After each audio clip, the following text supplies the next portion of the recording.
എല്ലാവർക്കും എൻ്റെ പുതിയൊരു വീഡിയോയിലേക്ക് സ്വാഗതം. അങ്ങനെ കുറേ നാളത്തെ ഗ്യാപ്പുകൾക്കൊക്കെ ശേഷം ഒരു ചെറിയ വീഡിയോ ചെയ്യാമെന്ന് വിചാരിച്ചു. അപ്പോൾ എൻ്റെ പഴയ വീഡിയോയ്ക്കകത്ത്, അതായത് മൂഡ് സ്വിങ്ങിൻ്റെ വീഡിയോയ്ക്കകത്ത് ഞാൻ പ്രത്യേകം പറഞ്ഞിട്ടുണ്ടായിരുന്നു എൻ്റെ പോസ്റ്റ്മോർട്ടം എക്സ്പീരിയൻസസ് തീർച്ചയായിട്ടും ഞാനിത് വീഡിയോ ചെയ്യുമെന്ന്. പക്ഷേ അത് പറഞ്ഞതിന് ശേഷം അത് ഷെയർ ചെയ്യാനായിട്ടുള്ള ധൈര്യം എനിക്കും ഉണ്ടായിരുന്നില്ല. ഒത്തിരി തവണ ഞാൻ ആലോചിച്ചു, ഇത് ചെയ്യണോ വേണ്ടയോ അങ്ങനെ. കാരണം ഇപ്പം ഞാൻ എന്തെങ്കിലും പറഞ്ഞു പോയി കഴിഞ്ഞ് കഴിഞ്ഞാൽ ആരെങ്കിലും അതിനെ തെറ്റായിട്ട് എടുക്കുമോ, അല്ലെങ്കിൽ ആർക്കെങ്കിലും ഞാൻ പറയുന്നതൊക്കെ കേൾക്കുമ്പോൾ ഒരു വിഷമം ഉണ്ടാവുമോ എന്ന് എനിക്കൊരു സംശയം. അപ്പം അങ്ങനെ ഞാൻ ഭയങ്കരമായ ഒരു കൺഫ്യൂഷനിലായിരുന്നു. പിന്നെ കുറേ ചിന്തിച്ച് ലാസ്റ്റ് തീരുമാനിച്ചു എന്തായാലും പറഞ്ഞേക്കാം എന്ന്. അത്ര പ്രഗ്നൻസി പീരീഡിലും അതുപോലെ തന്നെ ഡെലിവറി പീരീഡിലും എനിക്ക് അധികം കോംപ്ലിക്കേഷൻസോ കാര്യങ്ങളോ ഒന്നും ഉണ്ടായിരുന്നില്ല. അതുകൊണ്ട് കുറച്ച് സ്മൂത്തായിട്ടാണ് പോയത്. പക്ഷേ റിയൽ ആയിട്ടുള്ള പ്രശ്നങ്ങൾ ഉണ്ടായിരുന്നത് പോസ്റ്റ്മോർട്ടം പീരീഡിലാണ്. അതുകൊണ്ട് തന്നെ ഞാൻ വിചാരിച്ചു ഇതിനെ നമ്മുടെ ഡെലിവറി ഡേ മുതൽ പോസ്റ്റ്മോർട്ടം എൻ്റെ ബാഡ് എക്സ്പീരിയൻസസ് എന്തൊക്കെയായിരുന്നു എന്നുള്ള കാര്യങ്ങളും കൂടി ഇതിനകത്ത് ഇൻക്ലൂഡ് ചെയ്യാമെന്ന് വിചാരിക്കുന്നു. അപ്പോൾ എൻ്റെ ഒരു ഐഡിയ എന്താണെന്ന് വെച്ച് കഴിഞ്ഞാൽ, കഴിഞ്ഞ വീഡിയോയിൽ ഡ്യൂറേഷൻ കൂടുതലായതുകൊണ്ട് തന്നെ വ്യൂസ് വളരെ കുറവായിരുന്നു. അപ്പോൾ ഇപ്രാവശ്യം അത് പാർട്ട് 1 പാർട്ട് 2 ആയിട്ട് ഞാൻ ഇടാം. അപ്പോൾ അത് ഒത്തിരി നേരം ബോറടിക്കില്ല, നിങ്ങൾക്ക് ഇങ്ങനെ കേട്ട് ബോറടിക്കില്ല എന്ന് ഞാൻ വിശ്വസിക്കുന്നു. അപ്പോൾ അങ്ങനെയാണെങ്കിൽ നമ്മുടെ സ്റ്റോറിയിലേക്ക് പോകാം. എൻ്റെ ഡെലിവറി എന്ന് പറയുന്നത്, അച്ചുക്കുട്ടനെ ഡെലിവറി ചെയ്ത് എൻ്റെ ഫസ്റ്റ് ഡെലിവറിയുടെ എക്സ്പീരിയൻസ് ആണ് ഞാൻ പറയുന്നത്. അതേ ഉള്ളല്ലോ, ഇപ്പം അടുത്തത് വരാൻ പോകുന്നതേ ഉള്ളൂ. അറിയില്ല എങ്ങനെയായിരിക്കും എന്ന്. ഞാൻ പ്രാർത്ഥിക്കുന്നുണ്ട്, ദൈവമേ കഴിഞ്ഞ പ്രാവശ്യത്തെ പോലത്തെ അനുഭവങ്ങളിലൂടെയൊന്നും കടന്നു പോകരുതേന്ന്.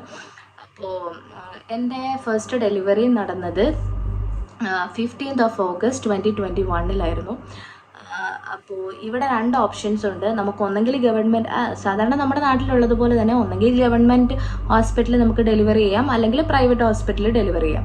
അപ്പോൾ പ്രഗ്നൻസി പീരീഡിൽ തന്നെ ഞാൻ ഡിസൈഡ് ചെയ്തിട്ടുണ്ടായിരുന്നു പ്രൈവറ്റ് ഹോസ്പിറ്റലിൽ.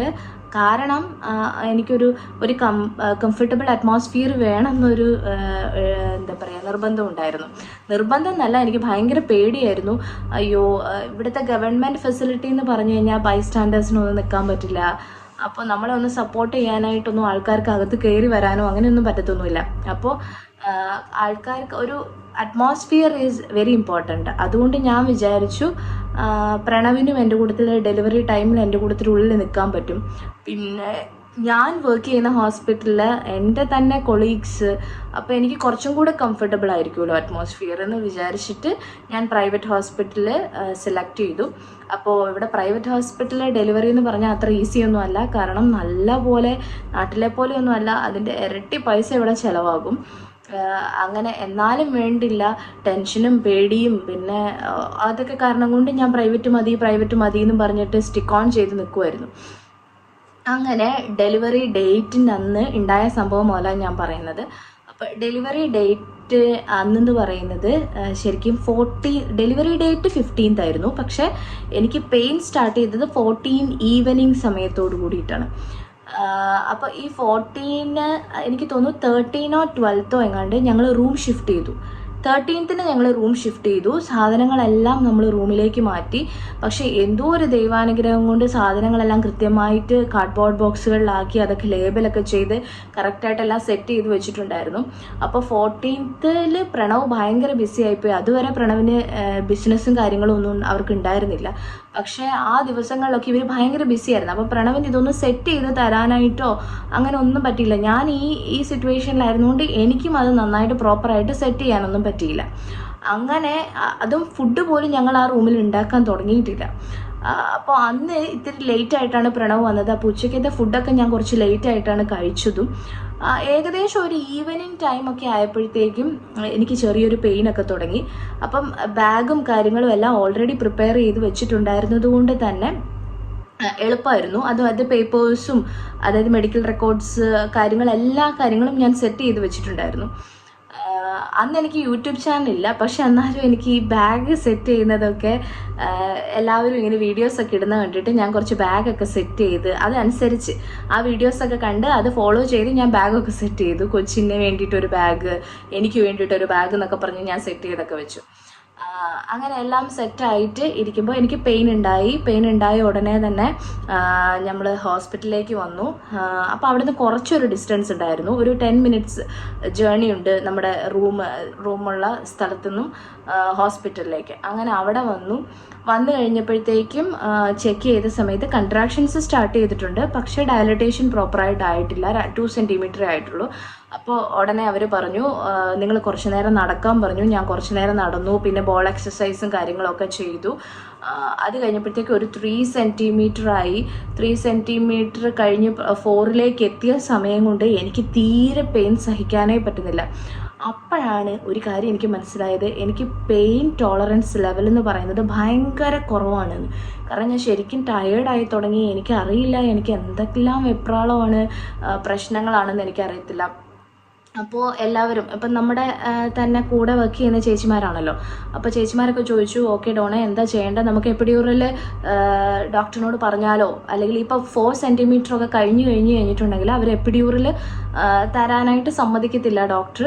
അപ്പം നമുക്ക് എപ്പിഡ്യൂറൽ തന്നെ സജസ്റ്റ് ചെയ്താലോ എന്ന് പറഞ്ഞു. അങ്ങനെ ഒരു കാര്യം പറഞ്ഞപ്പം ഞാൻ പ്രണവും പ്രതീകുമാണ് എൻ്റെ കൂടെ ഉണ്ടായിരുന്നത്. അപ്പോൾ അവർ രണ്ടുപേരും പറഞ്ഞു ഓക്കെ എന്നെങ്കിൽ നമുക്ക് എപ്പിഡ്യൂറൽ ചെയ്യാമെന്ന് പറഞ്ഞു. അത് കഴിഞ്ഞപ്പോഴത്തേക്കും പിന്നെ പ്രണവിൻ്റെ കസിൻ സിസ്റ്റർ ഉണ്ട്, ചേച്ചി എൻ്റെ കൂട്ടത്തിൽ തന്നെ വർക്ക് ചെയ്യുന്നത് എൻ്റെ ഹോസ്പിറ്റലിൽ. അപ്പോൾ ചേച്ചിയും വന്നു. അപ്പോൾ ചേച്ചിയുടെ ഒപ്പീനിയനും കൂടെ ചോദിച്ചപ്പോൾ ചേച്ചിയും പറഞ്ഞു എന്നാൽ നമുക്ക് എപ്പിഡ്യൂറലിന് തന്നെ പോകാമെന്ന് പറഞ്ഞു. പക്ഷേ എനിക്ക് എപ്പിഡ്യൂറൽ എന്ന് പറഞ്ഞു കഴിഞ്ഞാൽ ഭയങ്കര പേടിയായിരുന്നു. എനിക്കിതിനെക്കുറിച്ച് അറിയാമെങ്കിലും ഞാൻ പറയുകയാണ്, അതിന് ലോങ് ടേം എഫക്ട്സ് ഒത്തിരി ഉണ്ടെന്ന് അറിയാവുന്നതുകൊണ്ട് തന്നെ എനിക്ക് ഭയങ്കര ടെൻഷനായിരുന്നു. ആദ്യമൊക്കെ എല്ലാവരും എന്നോട് എപ്പിഡ്യൂറൽ എടുക്കുന്നുണ്ടോ എന്ന് ചോദിക്കുമ്പോൾ ഞാൻ ഇല്ലെന്നേ പറയാറുണ്ടായിരുന്നുള്ളൂ.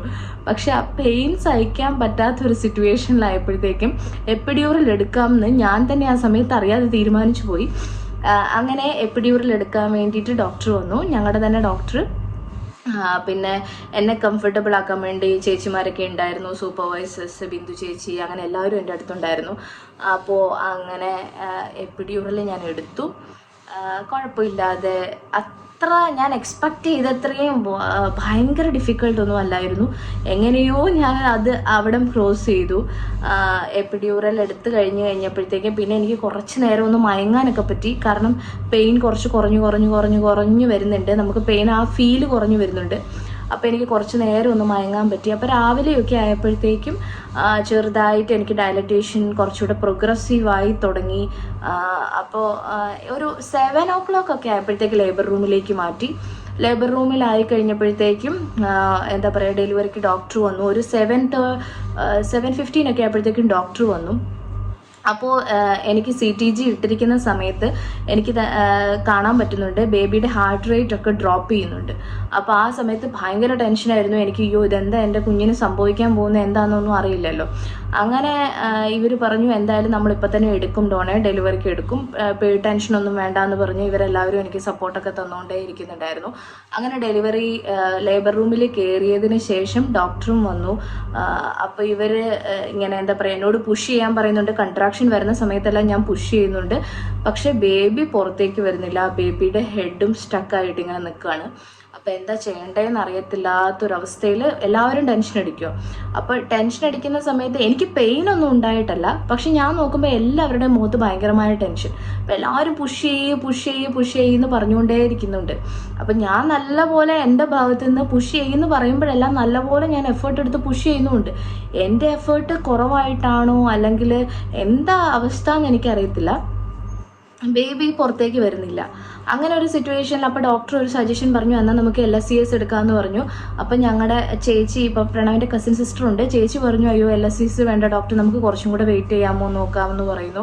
ആ സമയത്ത് നോക്കുമ്പോൾ വീണ്ടും ബേബിയുടെ ഹാർട്ട് റേറ്റ് ഡ്രോപ്പ് ആകുന്ന സമയത്തെല്ലാം ഡോക്ടർ പറയുന്നുണ്ട് ഡോൺ നീ നന്നായിട്ട് ഡീപ്പ് ബ്രീത്ത് എടുക്കുമെന്ന് പറയും. ഞാൻ ഡീപ്പ് ബ്രീത്ത് എടുക്കുന്ന സമയത്ത് ബേബിയുടെ ഹാർട്ട് റേറ്റ് കൂടും, പിന്നെയും ഡ്രോപ്പ് ആകും. അപ്പോൾ എനിക്കും ടെൻഷനായി. ഞാൻ നോക്കുമ്പം അതുവരെ ഡോക്ടർ ഭയങ്കര കോൺഫിഡൻ്റ് ആയിരുന്നു. ആ സമയത്ത് ഡോക്ടറിൻ്റെ കോൺഫിഡൻസും കുറച്ച് കുറയുന്നത് പോലെ എനിക്കങ്ങനെ അങ്ങ് തോന്നി. അത് തോന്നിയത് ഞാൻ കരയാൻ തുടങ്ങിയപ്പോൾ അവിടെ ബെഡിൽ കിടന്നിട്ട് തന്നെ ഞാൻ കരയുന്ന സമയത്താണ് പെട്ടെന്ന് ഞങ്ങളൊരു കാര്യം ശ്രദ്ധിച്ചത്, ഒരു വേണ്ടപ്പെട്ട ഒരാൾ ആ റൂമിൽ ഉണ്ടായിരുന്നില്ല. അപ്പോൾ ചേച്ചി പെട്ടെന്ന് പറഞ്ഞു അയ്യോ, ഞാൻ കരയുന്ന കണ്ടുകൊണ്ട് ചേച്ചി പറഞ്ഞു അയ്യോ നെട്ടു എവിടെയെന്ന് ചോദിച്ചു ചേച്ചി എല്ലാവരോടത്തും ചോദിക്കുന്നു. അപ്പോഴാണ് മനസ്സിലാക്കുന്നത് പ്രണവ് ഈ ലേബർ റൂമിനകത്ത് ഇല്ല. പ്രണവ് എന്താ വെച്ച് കഴിഞ്ഞാൽ പ്രണവും പ്രതിയും ഒക്കെ പുറത്ത് നിൽക്കുക. അപ്പോൾ എൻ്റെ ലേബർ റൂമിൽ അത്യാവശ്യം എൻ്റെ കൊളീഗ്സൊക്കെ എന്നെ സപ്പോർട്ട് ചെയ്യാൻ വേണ്ടി കുറേ പേര് വന്ന് നിൽക്കുന്നുണ്ട്. അപ്പോൾ ഈ തിരക്കെല്ലാം കണ്ടപ്പോഴത്തേക്കും ഇവർക്ക് കയറാൻ പറ്റുമോ കയറാൻ പറ്റില്ലയോ എന്നുള്ള ടെൻഷനായിപ്പോയി പ്രണവിന്.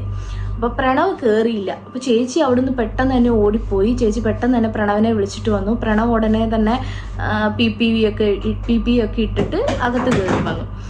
അകത്ത് കയറി വന്ന് പ്രണവ് വന്നു കഴിഞ്ഞു. എനിക്ക് തോന്നുന്നു ഫ്യൂ സെക്കൻഡ്സേ എടുത്തിട്ടുള്ളൂ. കറക്റ്റ് 7:59 എന്താ പറയുക, ബേബി വെളിയിൽ വന്നു. ബേബി വെളിയിൽ വന്നു കഴിഞ്ഞപ്പോഴത്തേക്കും എനിക്ക് പെയിൻ ഇല്ലല്ലോ. അപ്പോൾ എനിക്ക് ഡോക്ടർ എൻ്റെ അടുത്ത് പറഞ്ഞു, ഡോൺ ഇങ്ങനെ ബേബി കുഴപ്പമൊന്നുമില്ല. ഞാൻ ബേബിയെ കണ്ടു കേട്ടോ. അയ്യോ, എനിക്ക് ഭയങ്കര എക്സ്പീരിയൻസ് ആയിരുന്നു അത്. ബേബീനെ അച്ചുവിനെ കൊണ്ടേ കാണിച്ചു കഴിഞ്ഞപ്പോൾ എനിക്ക് ഇപ്പോഴത്തെ നമ്മുടെ അച്ചു ഇല്ലേ, അതുപോലെയല്ല കുറച്ച് സമയത്തിന് ശേഷം അല്ലെ ഫ്യൂ ഡേയ്സിന് ശേഷം ഉണ്ടായിരുന്ന അച്ചുക്കുട്ടൻ്റെ മുഖമേ അല്ലായിരുന്നു അത്. അച്ചുവിൻ്റെ മുഖമൊക്കെ ശരിക്കും ഡിഫറെൻ്റ് ആയിട്ടാണ് എനിക്ക് തോന്നിയത്. അയ്യോ, മൂക്കൊക്കെ ഇങ്ങനെ പതിഞ്ഞിട്ട് അങ്ങനെ ഒരു ബേബി. അപ്പോൾ ബേബീനെ എൻ്റെ ദേഹത്തേക്ക് വെച്ച് തന്നു അവർ. അപ്പം ഞാൻ ബേബിയെ നന്നായിട്ട് കണ്ടു.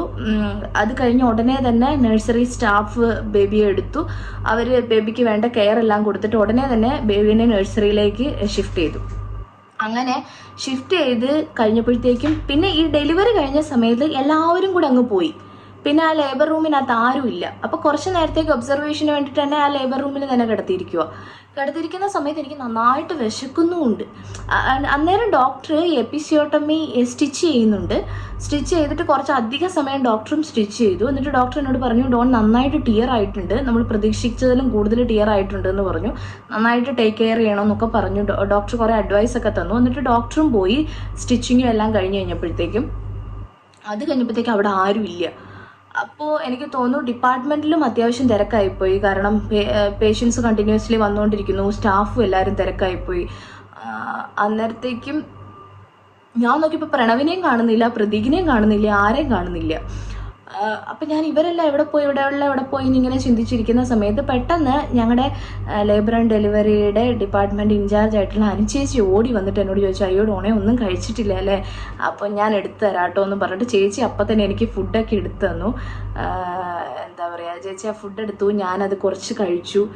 എന്നിട്ടും എനിക്ക് ഭയങ്കര സങ്കടം. അയ്യോ ഇതെന്താ ഈ പ്രണവ് ഇങ്ങനെ കാണിച്ചത്, പ്രണവ് എന്താ എന്നെ ശ്രദ്ധിക്കാതെ ബേബിയുടെ എങ്ങോട്ടോ പോയില്ലോ, ബേബിയും കൊണ്ട് പോയ കൂട്ടത്തിൽ പ്രണവും കൂടെ പോയതാണല്ലോ, പിന്നെ പ്രണവ് എവിടെ പോയി. അപ്പോൾ എനിക്ക് ഭയങ്കര സങ്കടമായിരുന്നു.